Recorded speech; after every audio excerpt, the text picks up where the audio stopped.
Hello everyone and welcome back to the channel for the next episode of Ships of War, the series in which I look at warships from the past, the famous, the not so famous, and sometimes even the downright notorious, and attempt to look at them in their historical context while also examining how they are represented in a particular game that I may happen to have played or own.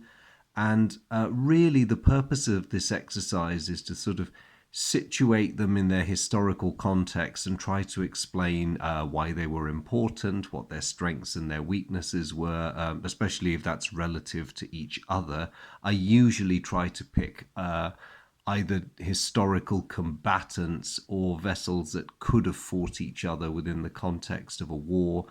And then I pick a particular game and see how they're represented in that game, and also try to make a judgment as to how fair that representation is. Now, as always, historical information is variable in its survival and the accuracy of what has survived.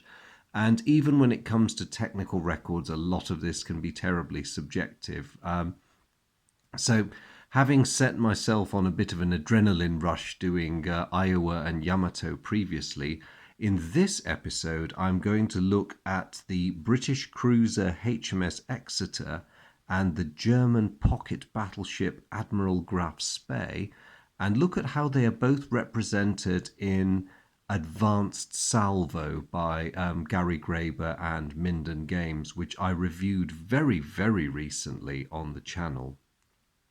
So, without further ado, and just as a bit of a reminder of how the counters work in this game, let's just grab Exeter here. Hope she's clear.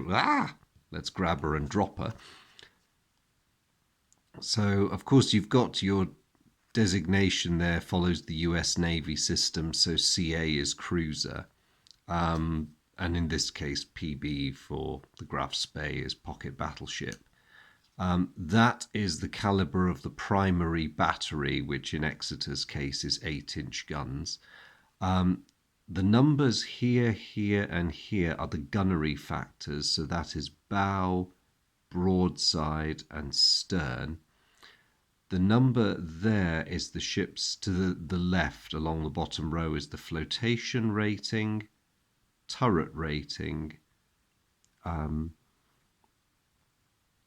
speed rating, and armor defense rating. Now, looking at that and seeing, because Exeter had 3 turrets, I'm just going to make sure I haven't misrepresented that. 1 second.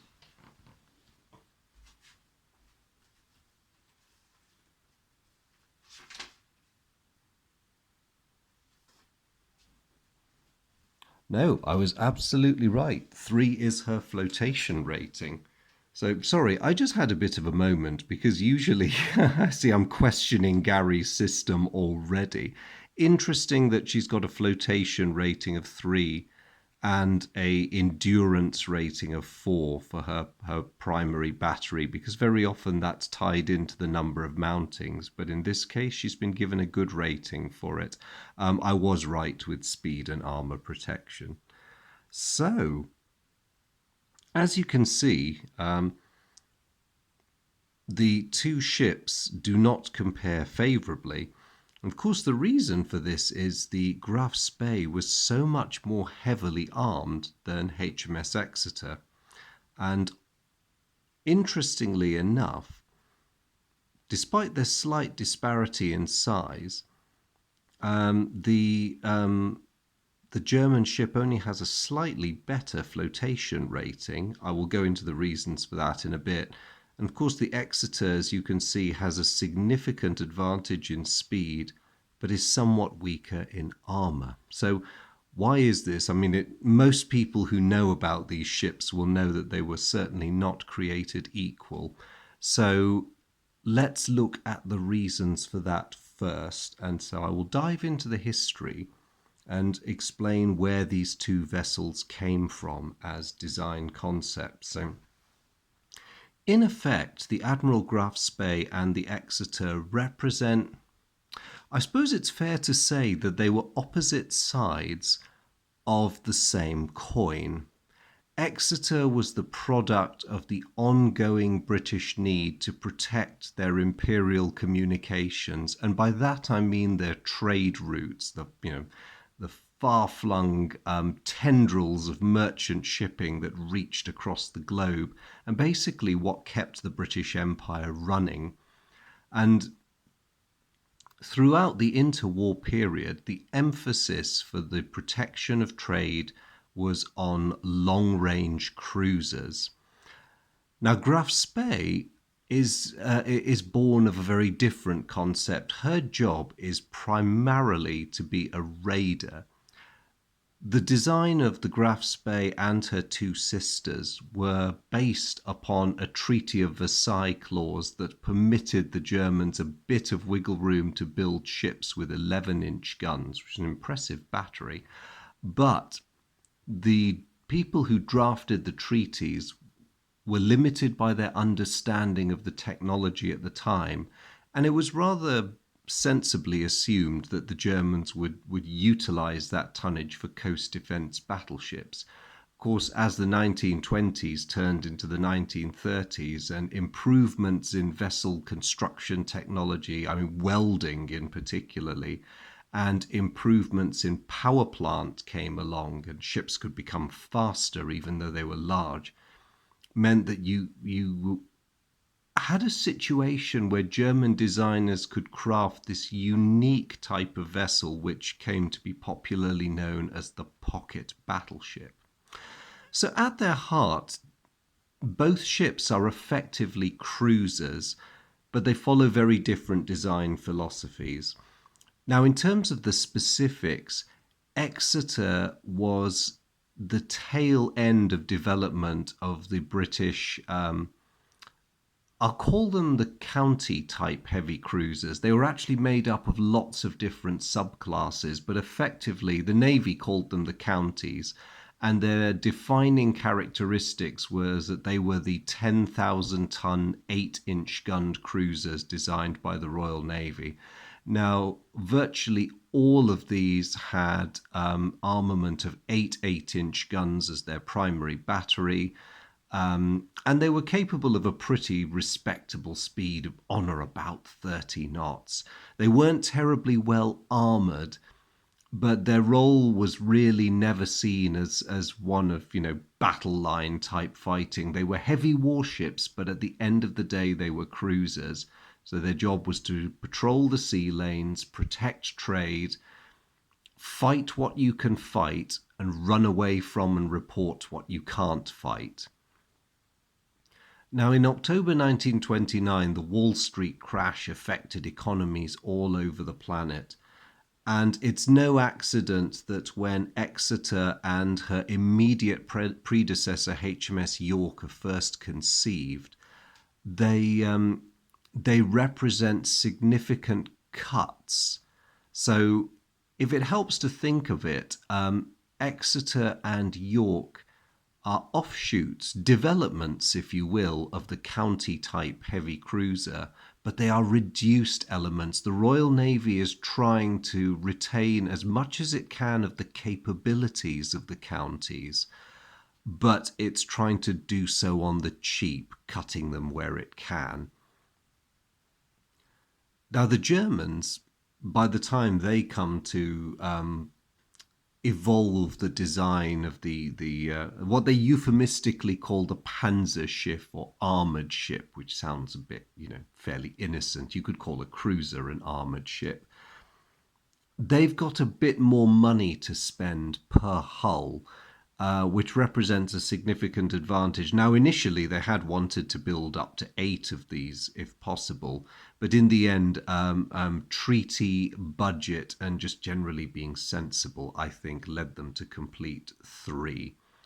And their job was to range across the globe, raiding the commerce of a prospective enemy. Now, at the time that they were designed and built, the prospective enemy actually shifted.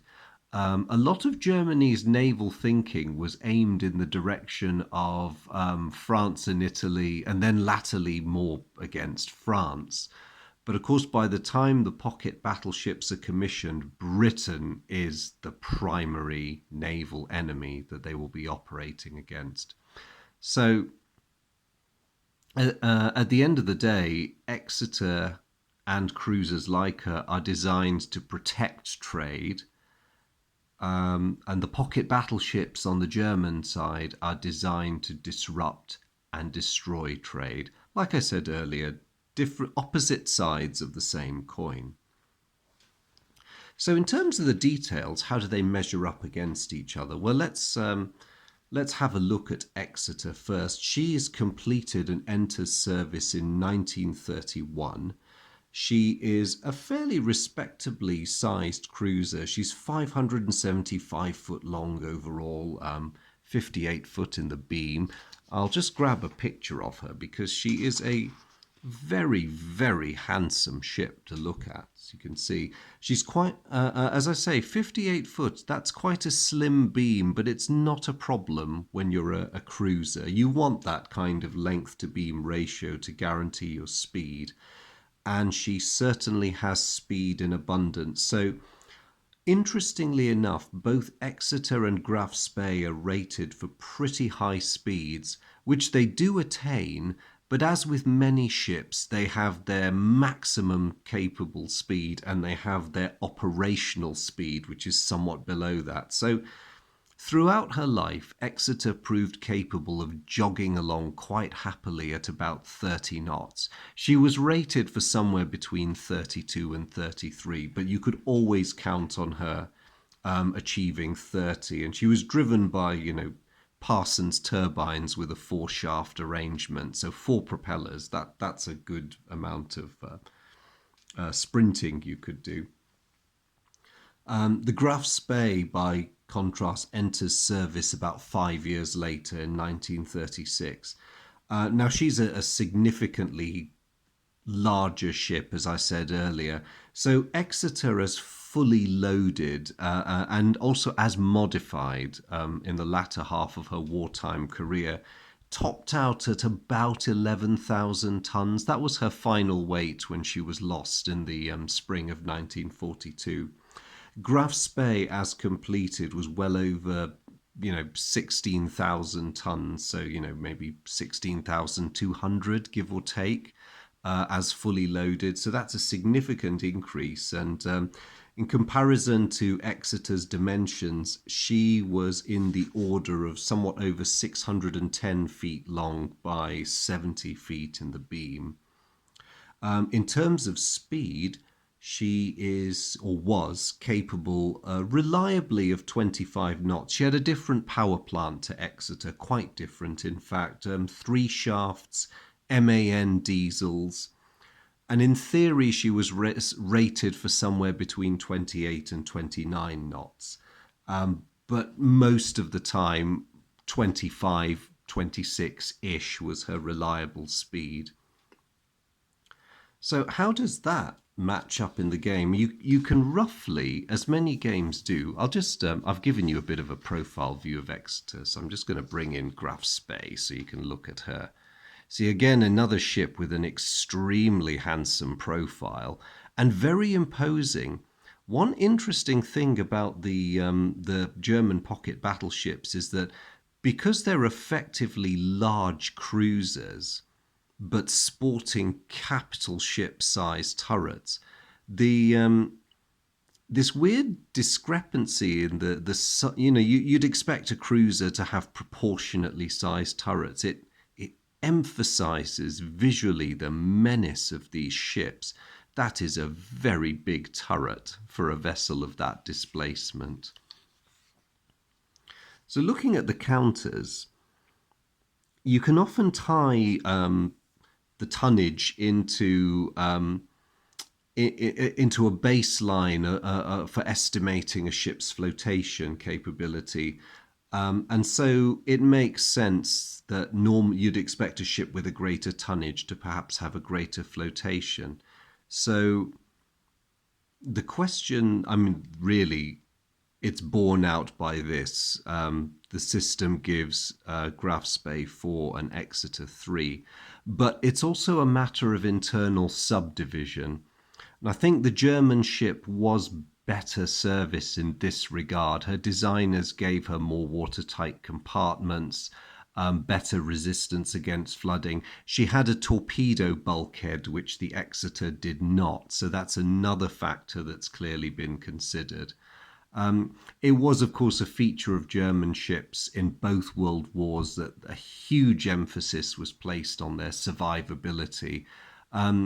The British did not take this concept as far, but they were usually good reasons for that, because when you over-engineered survivability, particularly anti-flooding capacity into a ship, it tended to interfere with rather important things like the passage of ammunition, ventilation systems, and a myriad of other things that can get in the way of a ship operating efficiently.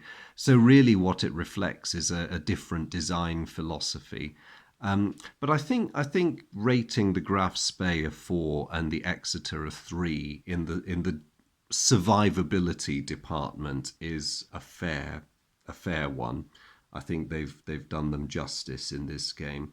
What about the propulsion? Because I talked about the speeds the two ships were capable. So they've given Graf Spee an 8 and the Exeter a 10. And I think that broadly works out. In one of his games, in the designer's notes, Graeber mentions that each point of speed is supposed to equate to roughly 3 knots. So that works out to 24 knots for the Graf Spee and 30 for the Exeter. So I think he's spot on with Exeter.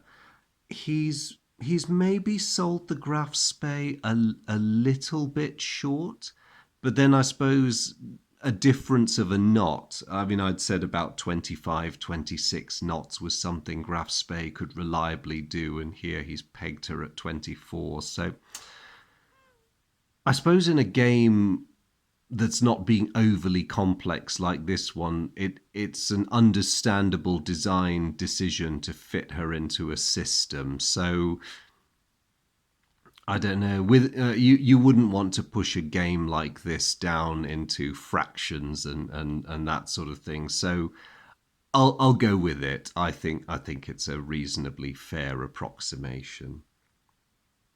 What about the armament? So Exeter's, interestingly enough, her two forward turrets develop a +1. Her broadside is a +1, and her astern fire is a +0. The Germans have a somewhat more comprehensible +1, +1, +3. So they have a perfectly balanced armament fore and aft on the Graf Spee. Now, what did this comprise, and what are we looking at here? So if I bring Exeter back, in terms of her armament, you're looking at 6 8-inch guns. That's the primary battery. And they're all in twin turrets with 2 turrets forward and 1 turret aft. So effectively, as I say, this is a cheaper version of the county type cruiser, which would normally have 4 turrets, but of course she only has 3, and they've decided that 2 of them are going forward. Now, not every navy did that. You do get some German light cruisers tended to have an interesting 2 turret aft, 1 turret forward arrangement. And they were not the only ones to try that sort of thing. So that's Exeter's primary battery. And I think what has been done in this game is that Graeber has focused entirely on the primary batteries of the ships concerned. So although it's worth noting that Exeter had a secondary battery of 4-inch guns, the primary purpose of these things was to provide high-angle anti-aircraft fire. They were not that suitable for use in a surface engagement. In fact, to be honest, I wouldn't have bothered. She does have, and you can see them there, she was equipped with 2 torpedo tube mounts, triple tube mountings, 1 on each side amidships. And in the game, of course, although the stats are not represented on the counters, a vessel of this size can use torpedoes.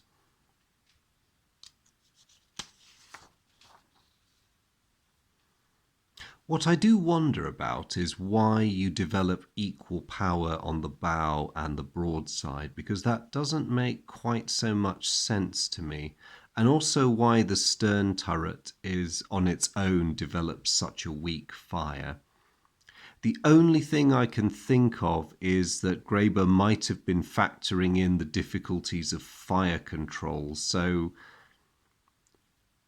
as with the First World War, to develop a decent straddle in this era, you'd need a minimum of 4 guns in order to check your fall of shot, check your range, check your bearing. So perhaps if Exeter's running away and can only bring 2 guns to bear, the impact on her ability to land hits on a target is what's being factored into there.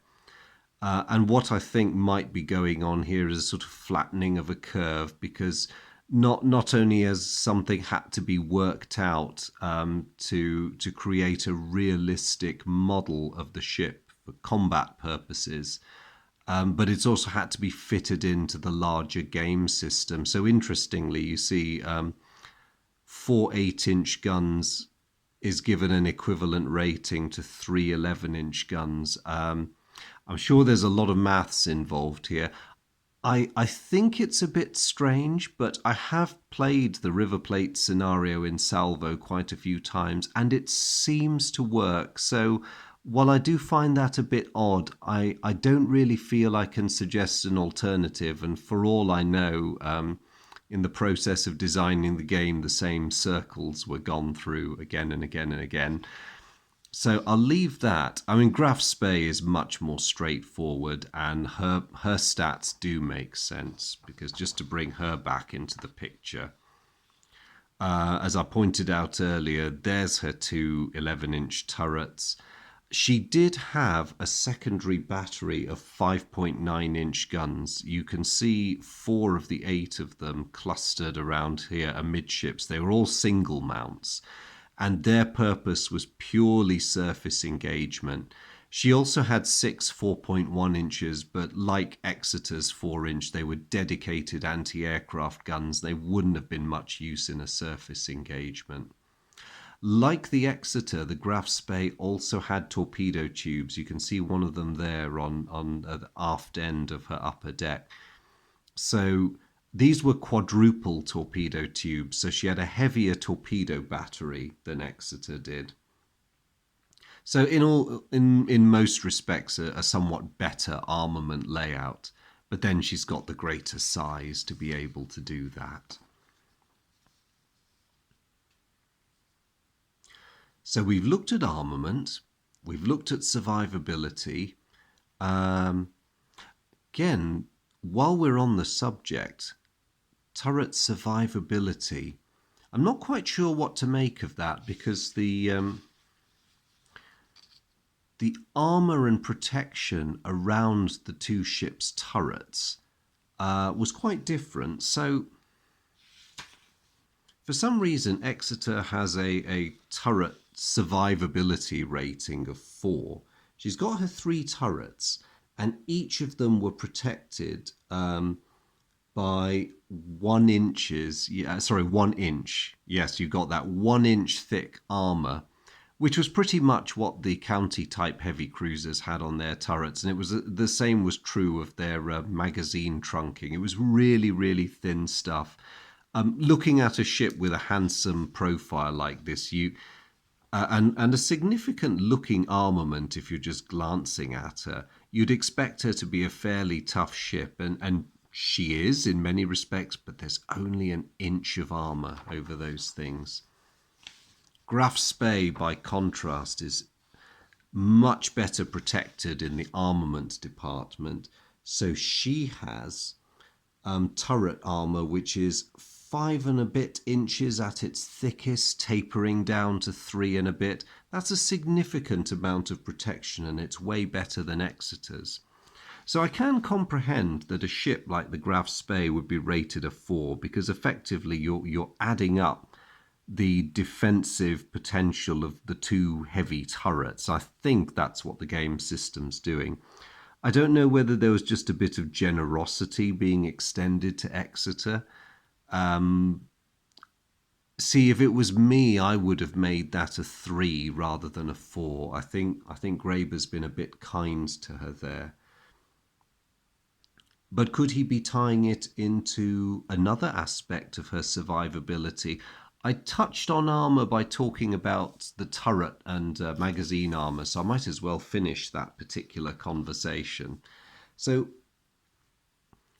what was the rest of the ship's armor like? Well, Exeter had 3-inch side armour, but it's important to clarify that there wasn't very much side armour. In fact, the side armour was a thin belt that only covered her machinery spaces. It didn't run the entire length of the ship.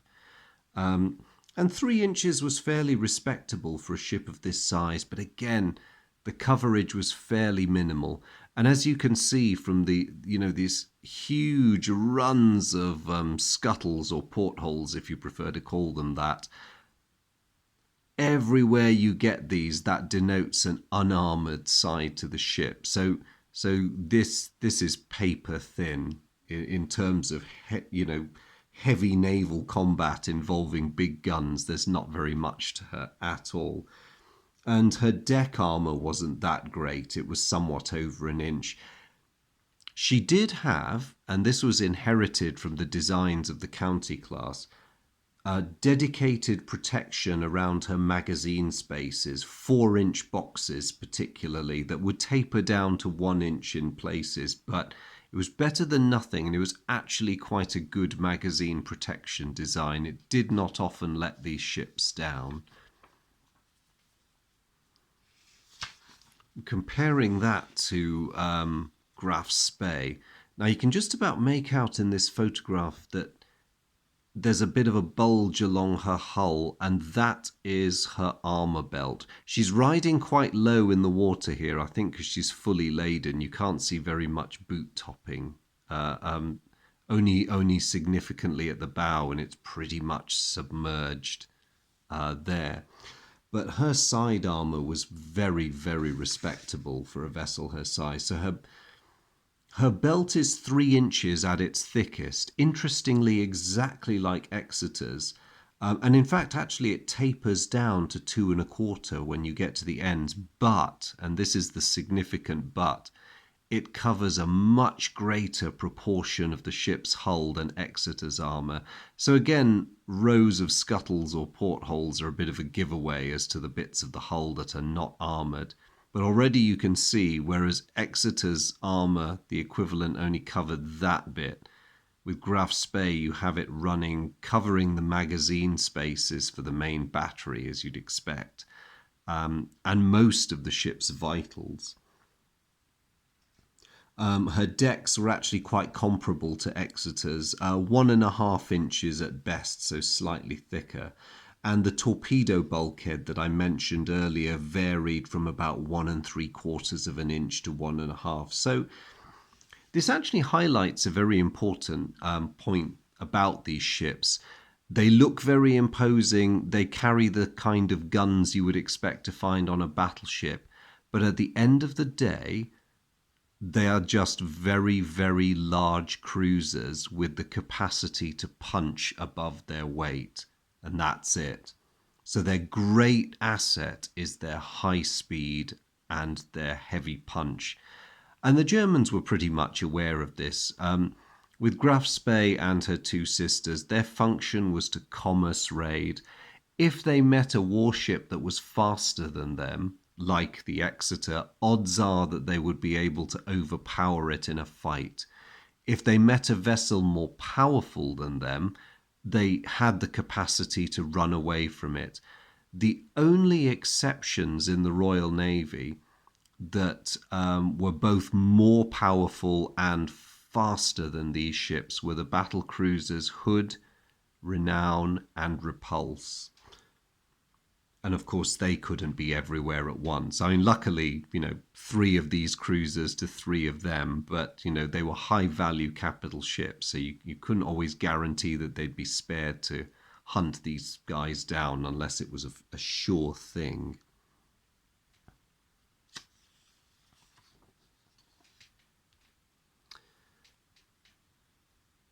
So I think that pretty much completes the run as far as their statistics go.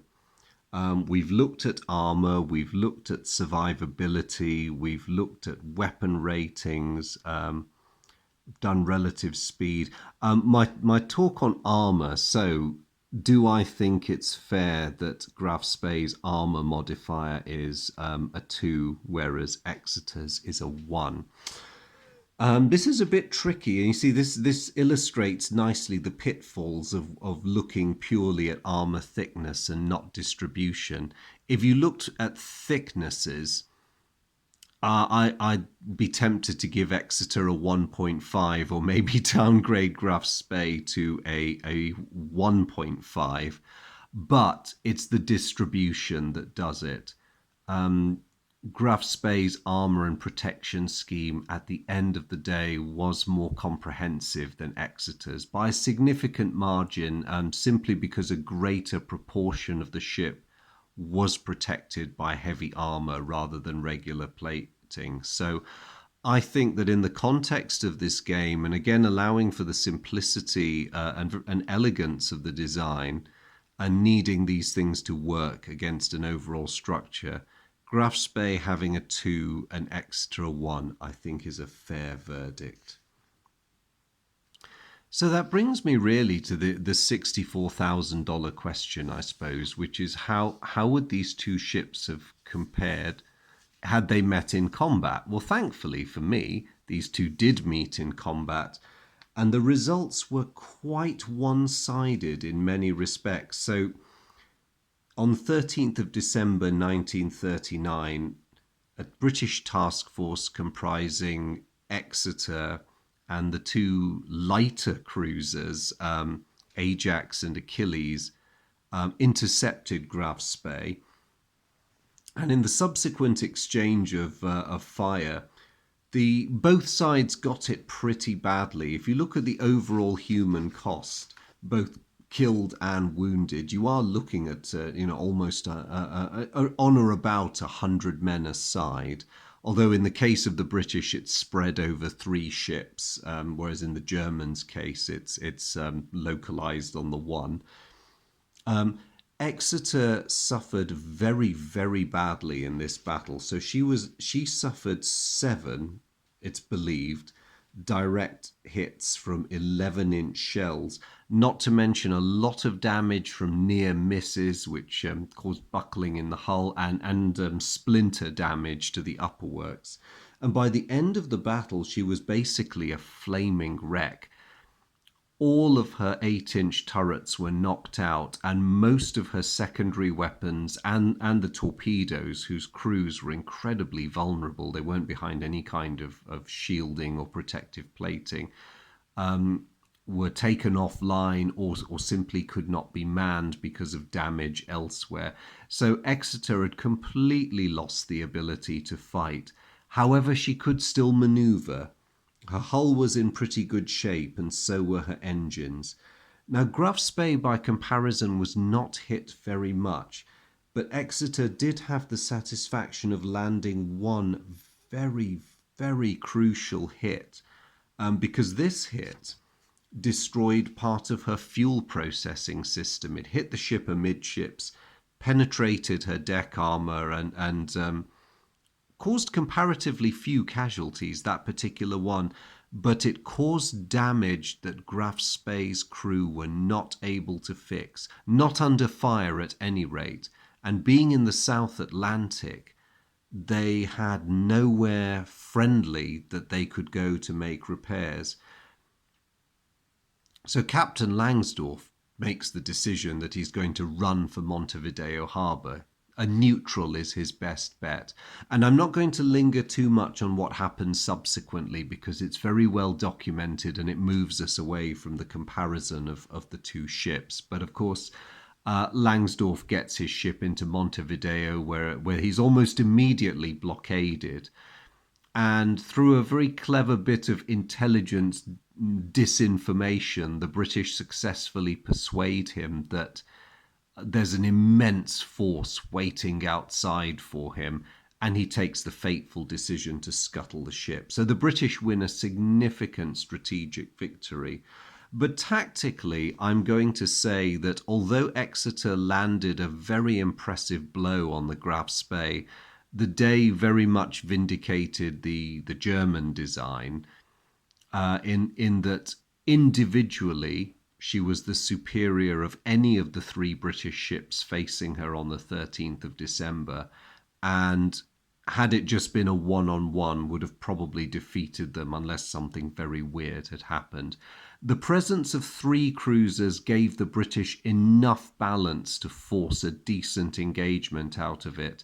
But and it must be said, the superb shooting by Graf Spee and the damage that she did to Exeter was a telling warning of what the more powerful German commerce raiders were capable of. On the flip side, Exeter, enduring all that punishment from a ship that was, on paper, noticeably superior to her, it did vindicate some aspects of her design. I mean, she was able to function barely, or at least, retain her mobility despite all the hits. But what was scary was how quickly her combat power was shattered during that engagement. In fact, the ship was such a wreck that it was feared for a time that she was not worth salvaging. It was not exclusively, but very heavily due to Winston Churchill's personal intervention for propaganda reasons, that the ship be repaired and effectively rebuilt, that she was brought back into service. And there's not very much more to say about the Graf Spee because, of course, her combat career was ridiculously short, as it was for a lot of German heavy ships in the Second World War. So she was on station in the Atlantic when war broke out. And when she got the go-ahead to begin commerce raiding, she embarked on a career from August to early December that saw her net an impressive 50,000 tons or so of Allied merchant shipping. So she did very well before she was intercepted by Exeter, Achilles, and Ajax. So hats off to her there, but her story ends very, very quickly. What about the Exeter? So she, of course, got back to Blighty and was repaired. I'm just going to get another couple of photographs because these are quite interesting. So this photograph is of Exeter in fairly happy times. And I've chosen this one because you can see the details of her bridge work and a lot of her upper works. The awning, unfortunately, obscures the aft end of her upper deck, but what can you do? So you can see her pre-war structure and her early war superstructure were fairly minimalist. But come the end of her refit, her significantly long refit after the horrors inflicted on her at the River Plate. Come here, photograph. This, by contrast, was taken very shortly before her demise during the Java Sea campaign in spring of 1942. Now, it's a bit difficult to tell from this picture, but you can see her upgrades. She's got a much chunkier gun director on an expanded bridge. Her anti-aircraft guns have been expanded to a more modern twin 4-inch set of mountings, and you can also see one of her two 8-barreled 2-pounder pom-poms. So her AA capabilities and her gunnery direction capabilities were significantly upgraded. But otherwise, she's pretty much